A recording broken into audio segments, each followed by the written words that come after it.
¿Alguna vez se han puesto a pensar cómo le hace la autoridad fiscal para darse cuenta de que el estilo de vida de alguien, pues como que no checa con lo que declara de impuestos? Es un trabajo de detective financiero, con todas sus letras. Hoy vamos a meternos de lleno a ver qué herramientas usa la autoridad en Perú para resolver justo ese misterio. Miren, esta es nuestra ruta. Primero, vamos a plantear el dilema del detective. Después, nos echamos un clavado al pasado, a la era antes del 2003, para ver cómo se hacían las cosas. Luego, seremos testigos de un cambio de ley que lo revolucionó todo. Y vamos a desmenuzar los dos métodos que se usan hoy. Y al final, claro, vamos a atar todos los cabos para entender por qué esto es tan relevante. Todo, absolutamente todo, arranca con una inconsistencia, con esa pregunta que le quita el sueño a las agencias de impuestos de todo el mundo. ¿Qué pasa cuando los números simplemente no cuadran? Piénsenlo un segundo. Viajes por todo lo alto, carrazos, propiedades, pero con un sueldo declarado bastante modesto. ¿Cómo se cierra esa brecha?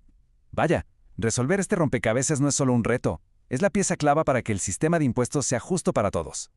Y ojo, esta tarea no es que se la saquen de la manga, está totalmente respaldada por la ley. El mismísimo artículo 90 de la Ley del Impuesto a la Renta lo establece. La entidad a cargo de esta misión es, ni más ni menos, la SUNAT, la gran protagonista de esta historia.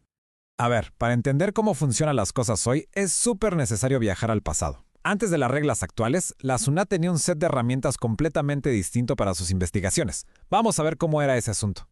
Antes del 2003, la ley permitía un enfoque, digamos, bastante peculiar. Se podían usar desde coeficientes basados en el capital de un negocio hasta una evaluación de signos externos de riqueza, así como lo oyen.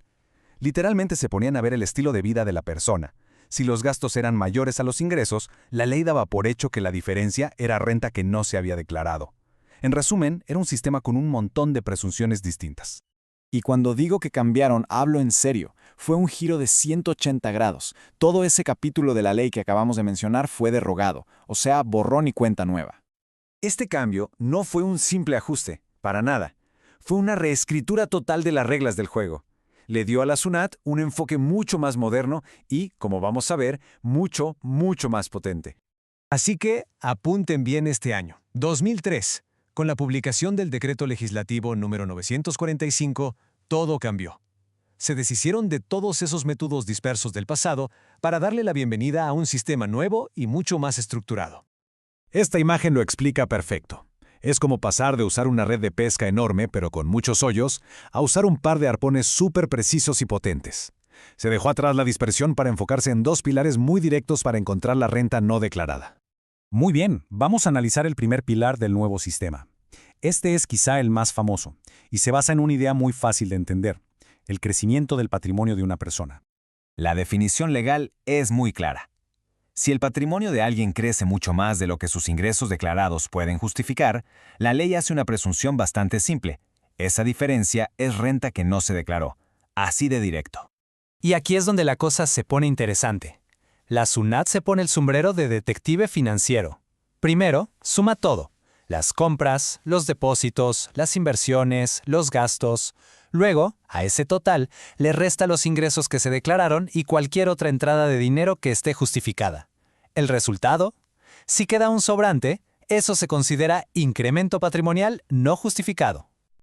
Ahora pasemos al segundo pilar.